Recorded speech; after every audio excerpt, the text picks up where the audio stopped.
글 하나 없이 눈이 부신 나의 세상을 보면 참 아름다워라. 향기로운 꽃 우뚝 솟은 나무 옆에 보이는 빌딩도 너무 예뻐라.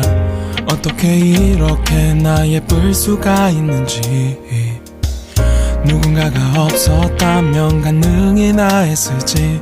하지만 저기 저 끝에서 여기를 지나서 반대편 끝까지 복잡한 일상은 가득해. 어쩌면 전쟁, 그게 전쟁이지만 아름다운 걸 보려면 한 발자국만 뒤로 빼. 복잡한 일상, 가득한 일상에만 빠져 있으면 절대로 볼 수가 없어 아름다운 거. 그때 내가 가야 할 곳 stop. 주님은 내 피난처, 주님은 내 피난처. 하루의 시작을 주님과 함께 12월 2일 매일 성경 큐티를 시작하도록 하겠습니다.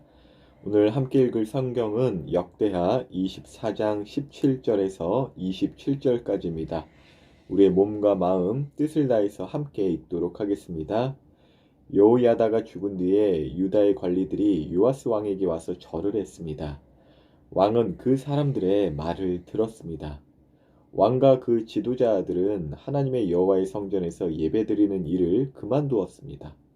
왕과 관리들은 아세라 우상들과 그 밖의 우상들을 섬기기 시작했습니다. 그들이 악한 일을 하자 하나님께서 유다와 예루살렘의 백성에게 노하셨습니다. 여호와께서 예언자들을 보내셔서 백성들을 여호와께로 돌아오게 하려 했지만 백성들은 예언자들의 말을 듣지 않았습니다. 그때 하나님의 영이 제사장 여호야다의 아들 스가랴에게 내렸습니다. 스가랴가 백성 앞에 서서 말했습니다. 하나님께서 이렇게 말씀하셨소. 너희는 어찌하여 나의 명령을 어기느냐. 너희는 잘 살 수 없을 것이다. 너희가 여호와를 저버렸으므로 여호와께서도 너희를 저버리실 것이다. 하지만 왕과 그의 관리들은 스가랴를 해칠 궁리를 했습니다. 왕은 관리들에게 명령하여 스가랴를 죽이게 했습니다. 그리하여 관리들이 성전 뜰에서 스가랴에게 돌을 던져 그는 결국 죽고 말았습니다. 요아스 왕은 여호야다가 자기에게 잘해준 것을 기억하지 않고 여호야다의 아들 스가랴를 죽였습니다. 스가랴는 죽기 전에 여호와께서 왕의 하는 일을 보시고 그대로 되갚아 주소서라고 말했습니다. 그 해가 다갈 무렵에 아람 군대가 요아스를 치러 왔습니다. 그들은 유다와 예루살렘을 쳐서 백성의 지도자들을 다 죽였습니다. 그리고 그들은 온갖 귀한 물건들을 다마스커스에 있는 자기들의 왕에게 보냈습니다. 아람 군대는 사람의 수가 얼마 되지 않았지만 여호와께서 그들을 도와 유다의 큰 군대를 물리칠 수 있게 해주셨습니다. 여호와께서 그렇게 하신 것은 유다 백성이 그들의 조상이 섬기던 하나님 여호와를 저버렸기 때문입니다. 이렇게 요아스는 벌을 받았습니다. 아람 사람들이 떠난 뒤에 보니 요아스가 심하게 부상을 당했습니다. 게다가 요아스가 제사장 여호야다의 아들 스가랴를 죽인 일 때문에 요아스의 관리들이 요아스에게 반역할 계획을 세웠습니다. 그리하여 그들은 요아스를 그의 침대 위에서 죽였습니다. 요아스는 죽어서 다윗성에 묻혔지만 왕들의 무덤에 묻히지는 못했습니다. 요아스에게 반역할 계획을 세운 관리는 사밧과 여호사밧입니다. 사밧은 암몬 여자 시므앗의 아들입니다. 그리고 여호사밧은 모압 여자 시므릿의 아들입니다.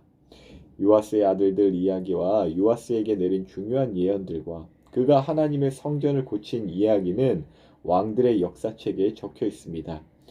요아스의 아들 아마샤가 그의 뒤를 이어 왕이 되었습니다. 제사장 여호야다를 통해서 하나님께 순종하는 법을 배웠던 그 요아스 왕이 정말 잘 자라서 이제는 제사장 여호야다와 레위 사람들에게 하나님의 뜻을 전하고 이렇게 다스리는 참 멋진 왕이었는데 여호야다가 죽고 난 이후에 급속히 타락하기 시작합니다. 그 원인을 보면은 이제 제사장 여호야다가 있었을 때는 이제 기를 피지 못하고 살았던 사람들이 있었거든요. 그러니까 그 사람들은 아마도 이전에 그 아달랴나 그 우상 숭배자들 그들과 이렇게 같이 이렇게 좀 가깝게 지냈던 그런 사람들이었던 것 같아요.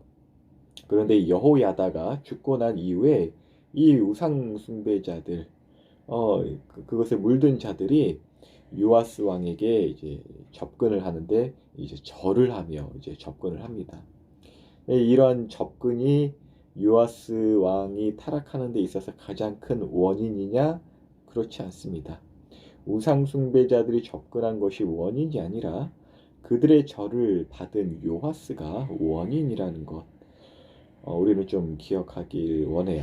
왜 이러한 이야기를 하는가? 우리 또한 온갖 우상숭배가 가득한 이 세상의 어떤 유혹들 그런 것들과 결코 떨어져 있는 사람들이 아니잖아요. 언제나 그들과 접촉할 수 있고 또 우리에게 절을 하면서 찾아올 수 있는 우리는 어디 산속 저기 뭐 아무도 세상과 동떨어진 곳에 사는 것이 아니라 이 땅 가운데 살고 있는 사람들이라는 것입니다.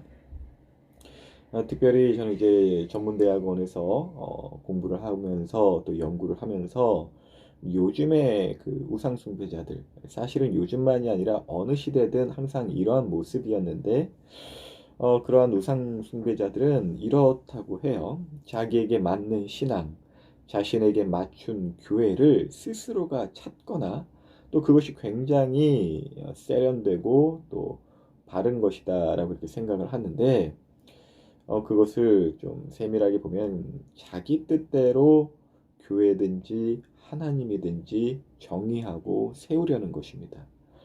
그들은 정말 태초 그 이전부터 있었던 쭉 하나님의 언약과는 상관없이 또 교회 공동체가 그 옛적 조상들, 어른들, 우리 부모 세대들이 이어온 그 교회 역사를 굉장히 잘못되었다고 부정하고 정말 새롭게만 이렇게 세우려고 하는데 물론 우리 각자는 서로가 정말 하나님의 그 무한하신 만큼 서로가 다 다양합니다. 갖고 있는 은사에 따라서 부르심도 다르고 또 사역도 다양하고 달라요. 그래서 이제 다양한 교회가 있겠죠. 그러나 그러한 교회를 선택하거나 또 사역을 하는 데 있어서 자신의 결정보다 앞선 바른 순종으로 우리는 그것들을 결정지으며 하나님의 그 인도하심을 따라가며 우리는 그곳에 거할 수 있는 것이죠. 그러니까 다시 말해서 하나님의 그 말씀을 매일같이 주야로 묵상하고 또한 쉬지 않고 주님을 기억함으로 기도하며 여쭈고 듣는 그러한 구별된 삶을 통해 얻은 하나님의 결정이 내가 선택하는 그런 결정들이어야 한다는 것이죠. 그것만큼 정말 우리에게 자유함과 또한 서로에게 각자에게 있는 다양함을 존중하는 방법인데 요즘의 우상 숭배자들은 그것들과는 다른 그냥 자기 뜻대로 교회를 선택하거나 그냥 교회 다니다 마음에 안 들면은 뭐 교회 쇼핑하듯이 이것저것 돌아다니는 현상들 우상 숭배자들이라는 것 기억하시면 좋겠습니다. 그들의 결국은 그거예요. 그냥 다른 종교들과 비슷합니다. 모두가 석가가 될 수 있고 부처가 될 수 있다. 이런 것이 은근히 서려 있어요. 그냥 모두가 하나님이다. 모두가 하나님의 뜻을 다 알 수 있다. 모세를 반역했던 것처럼 너만 하나님의 음성 듣느냐? 나도 듣는다 하면서 교회 공동체나 교회를 통해 세우시는 질서들을 굉장히 업신 여기고 무시하는 것이죠. 오늘 요아스가 우상 숭배자들에게 물들어서 보여주는 행동들이 지금 제가 앞서 설명한 그 우상 숭배자들의 특징을 아주 잘 보여주고 있어요. 일단 하나님의 은혜를 잊어먹습니다. 요아스 같은 경우에는 정말 우상 숭배자들, 그러니까 아달랴로부터 죽을 뻔하잖아요. 근데 그것을 누가 구원해 줍니까? 하나님께서 여호야다를 통해서 구원해 주시잖아요. 그리고 하나님의 말씀을 잘 배운 고모를 통해서. 그러니까 자기가 어떠한 은혜를 받았고 구원을 받았는지를 까마득히 잊고 오히려 자신에게 위협이 되고 자기를 죽이려고 했던 그 우상 숭배자들의 절을 받기를 즐거워한다라는 거죠. 지금 요아스의 이 행동 패턴, 우리도 하나님의 어떤 선하신 뜻과 또한 세상이 우리에게 주는 어떤 즐거움, 여러 가지를 그 선택하는 데 있어서 결국 하나님의 뜻대로 살지 않고 세상의 뜻대로 살면서 아픔을 당하고 힘듦을 당하면서도 다시금 하나님께 받은 그 은혜를 잊어먹고 또 그 세상을 선택하는 그런 미련함이 참 있다라는 것.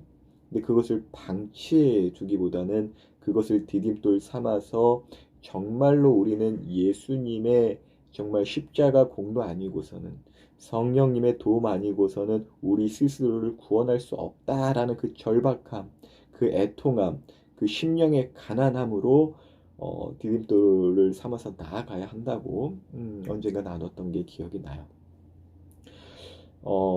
다시금 오늘 묵상 큐티로 좀 들어가 본다면, 그러니까 우상숭배자들 무엇이 분명히 그 우상숭배자들과 우상숭배자들의 영향을 받은 사람들도 자기의 뜻이 하나님의 뜻이다 생각할 테고 하나님의 뜻대로 결정하는 사람들도 그것이 하나님의 뜻이다. 이제 서로가 하나님의 뜻이다라고 하는데 이것에 구별점이 있어요. 그게 뭐냐면 하나님의 제사장들이 가르치는 것은 하나님을 사랑하고 서로 사랑하는 그 순종의 즐거움을 가르칩니다. 그래서 결국 자원하는 심령으로 순종하여서 우리가 어제 묵상 가운데 자유가 무엇인지에 대해서 가르쳐 드렸죠. 참된 자유를 얻게 합니다. 그러나 우상 숭배자들도 마찬가지 뭐 교회 개혁을 외칠 수도 있고 이거 옛날 부모님 세대의 교회들 잘못됐다 교회 비판하고 여러 가지로 막 정말 자기가 올바른 것처럼. 근데 그들의 어떤 행태의 열매는 분열을 낳고요. 그리고 그 분열 가운데서 자신을 높이는 즐거움을 계속적으로 가르칩니다. 정말 나보다 남을 낮게 여기고 또 우리의 선배들을 존중하는 건 결코 보이지가 않는 것. 근데 요아스는 그러한 즐거움, 우상숭배자들이 가르쳐준 즐거움을 선택하였죠. 요아스는 왕이었기 때문에 왕의 마음을 흔들 만한 유혹과 같은 그 우상숭배자들의 호의가 있겠지만 우리에게도 우리의 마음을 흔들 만한 유혹은 정말 언제라도 있다는 것 알아야 합니다. 여러분이 품은 생각을 지지해 주면서 그래 너의 뜻이 하나님의 뜻이다. 물론 우리 목사님들이나 저나 다른 사람들이 여러분을 응원하기 위해서 정말 그것이 또 하나님의 뜻이기 때문에 복음을 머금고 여러분에게 응원하는 것도 있지만 여러분을 유혹하기 위해서 접근하는 사람들도 있다라는 것. 그래서 늘 여러분들을 기분 좋게 해주는 말을 듣는 그것에 조금은 조심스러워할 필요가 있습니다. 그리고 앞서 말한 것과 이제 연결되는 내용인데, 그러니까 내가 죄를 지었잖아요. 유혹을 받아서. 그래서 내가 저 유혹을 받아서 죄를 지었어요. 왜 하나님은 나 유혹을 이렇게 당하게 가만히 있으세요? 이렇게 핑계대고 또 원인을 계속적으로 그렇게 막 찾습니다. 지금 우상숭배에 물들거나 우상숭배자들이 하는 그런 행동 패턴들을 지금 말하는 거예요. 현대 교인들에게 있어서. 나름은 분석하고 나름은 그것에 있어 굉장히 논리적으로 막 사색하고 하는 것 같지만 답이 없어요. 그 사람들은. 하나님 결국은 이제 불가지론이나 회의주의적인 그런 경향을 띠게 되죠. 근데 이러한 것은 그 옛적 아담이 죄를 짓고 나서 한 것과 똑같은 패턴이에요. 그러니까 아담이 하나님의 말씀을 어기고 선악과를 먹잖아요. 근데 자기가 그 먹은 것에 대해서 하나님이 기회를 주셨어요. 그러니까 용서할 기회. 너 왜 그거 먹었어? 그랬으면 우리 친구들 같은 경우는 잘못했어요. 하나님 너무 맛있어 보여서 먹었는데 제가 죄를 지었습니다. 용서해 주세요. 이러면 되는데 하나님께서 나에게 주신 저 하와가 나에게 이거 선악과 줘서 먹었다. 저 하와 탓이다. 결국 하와를 나한테 붙여주신 하나님 탓이다.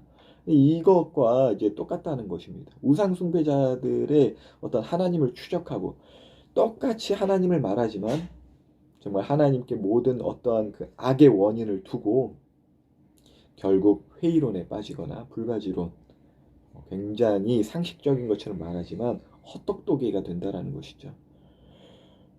그래서 요아스의 타락 원인을 앞서 제가 연결해서 이걸 말한다고 했는데, 요아스를 유혹한 우상숭배자들이나 그 우상숭배자들을 내버려 두신 하나님 탓이 결코 아니라는 것입니다. 요아스의 선택이 요아스 타락의 원인이라는 것을 우리는 분명히 알아야 합니다. 그래서 오늘을 사는 저는 과연 어떤 선택을 어떻게 해야 하는지, 정말 나의 결정에 앞선 나의 하나님을 향한 하나님 말씀을 들은 순종이 있는가? 그 순종에 따라 나는 지금 결정하고 있는가? 또한 어떠한 나의 선택으로 인한 결과들, 그것이 항상 좋은 결과만 있는 것은 아니잖아요. 어떤 나쁜 결과, 나에게 있어서 유익이 되지 않는 그런 결과들을 보았을 때 나는 과연 어떠한 반응을 하고 있는지, 정말 제가 앞서는 뭐 저는 우상숭배자가 아닌 것처럼 뭐 우상숭배자들은 있다고 해요라고 말하면서 나는 이렇게 올바른 것처럼 이야기하지만 과연 나는 어떠한지 묵상을 통해서 한번 생각해 보게 됩니다. 오늘도 주님의 평화와 이러한 분별이 여러분과 함께하기를 예수님의 이름으로 축복합니다.